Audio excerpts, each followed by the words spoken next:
আসসালামু আলাইকুম এভরিওয়ান, সবাই কেমন আছেন? আশা করি আল্লাহর রহমতে সবাই ভালো আছেন। আমি আজকে চলে এসেছি বাংলাদেশের সবচেয়ে পুরাতন নগরী সোনারগাঁতে। বন্ধুরা, আমি যেখানটায় ঠিক এই মুহূর্তে দাঁড়িয়ে রয়েছি, এই স্থানটি হচ্ছে পুরাতন একটি স্থাপনা। এই প্রাচীন স্থাপনাটি বাংলাদেশের নারায়ণগঞ্জ জেলার সোনারগাঁ উপজেলার মোগরাপাড়া বাজার সংলগ্ন সোনারগাঁ সরকারি কলেজের পেছনে অবস্থিত। এই স্থাপনা সম্পর্কে কোনো তথ্য জানা না থাকলেও স্থাপনাটি দেখেই বোঝা যাচ্ছে এটি অনেক পুরাতন। জীর্ণশীর্ণ পরিত্যক্ত ধ্বংসাবশেষ প্রাচীন ভবনগুলোর অস্তিত্ব এখনো কিছু টিকে রয়েছে এই প্রাচীন নগরী সোনারগাঁতে। এক সময় এই কক্ষগুলোতে দরজা জানালা ছিল, কিন্তু অযত্ন, অবহেলা ও লুটোরাজদের ছোবলে এখন তার কোনো অস্তিত্বই নেই। রক্ষণাবেক্ষণের অভাবে এই প্রাচীন স্থাপনাটি এখন ধ্বংসের পথে। এই প্রাচীন স্থাপনাটির সঠিক ইতিহাস জানা না থাকলেও স্থানীয় মানুষদের কাছ থেকে যতটুকু জানতে পেরেছি, এ প্রাচীন স্থাপনাগুলি 3 ভাগে বিভক্ত।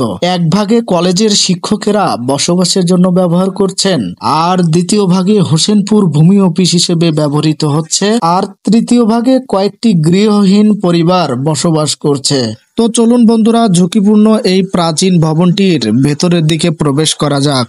সামনের দিকে 2-1 পা বাড়িয়েই দেখলাম ডান দিকে একটি সিঁড়ি রয়েছে। তাতে বোঝার আর বাকি রইল না এই ভবনটি বহুতল বিশিষ্ট। সিঁড়ি বেয়ে উঠতে থাকি, দেখা যাক কি হয়। তো বন্ধুরা, আমার এই বুকের মধ্যে একটু ভয় ভয় কাজ করছে। কেন জানেন?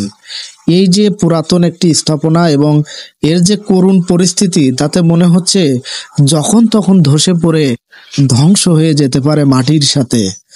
যাই হোক, আমি আর একটু সামনের দিকে যাচ্ছি। এটা হচ্ছে 2nd ফ্লোর। দেখুন ভিতরের অবস্থা একদম জরাজীর্ণ অবস্থা, পরিত্যক্ত, জানালা দরজা কিছুই নাই। এবং আমি যদি ছাদ দেখাই আপনাদের, দেখুন ছাদও কিন্তু একদম ভেঙে পড়ে গেছে। এই ভবনগুলো যতই দেখছি ততই মনের মধ্যে একটা ভয় ভয় কাজ করছে। এতটাই নীরব এবং স্তব্ধ জায়গাটি, তাতে মনে হচ্ছে ভৌতিক কোনো কিছু থাকলে এখানে থাকতেও পারে। যদিও আমি ভৌতিক কোনো কিছু বিশ্বাস করি না, কারণ আমি আমার জীবনে কখনোই ভূত দেখিনি। যাই হোক বন্ধুরা, এবার আমি 3rd ফ্লোরে প্রবেশ করব। দেখুন 1 পা 2 পা করে সিঁড়ি বেয়ে উঠছি। দেখুন ওই দিকে আরেকটি ভবন দেখা যায়। ওটাও যে এই ভবনগুলো আসলে 3টি ভাগে বিভক্ত। এই ভবনটি একটি ভবনের সাথে আরেকটি ভবন কিন্তু সংযুক্ত হয়ে রয়েছে। দেখুন এই ভবনটির সাথে ওই সামনে আরেকটি যে ভবনটি, এই ভবনটির সাথে সংযুক্ত।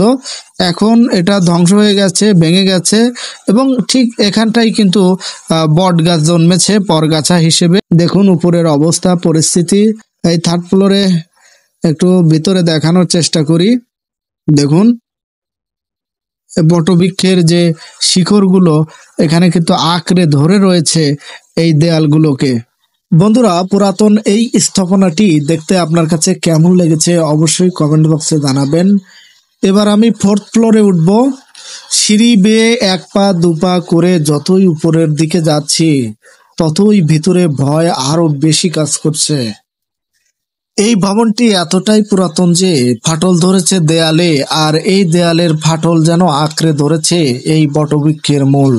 তারা যেন একে অন্যের বন্ধুত্বপূর্ণ ভাবে বেঁচে আছে একে অন্যের সাথে। বন্ধুরা, ফাইনালি আমি এই ভবনটির ছাদে প্রবেশ করলাম। দেখুন ছাদের পরিবেশটা কেমন, একদম স্যাঁতসেঁতে হয়ে আছে এবং ছাদ কিন্তু বিধ্বস্ত হয়ে গেছে। বন্ধুরা, আজকে এ পর্যন্তই। ভিডিওটি যদি ভালো লেগে থাকে অবশ্যই লাইক, কমেন্ট, শেয়ার করে দিবেন। ধন্যবাদ সবাইকে।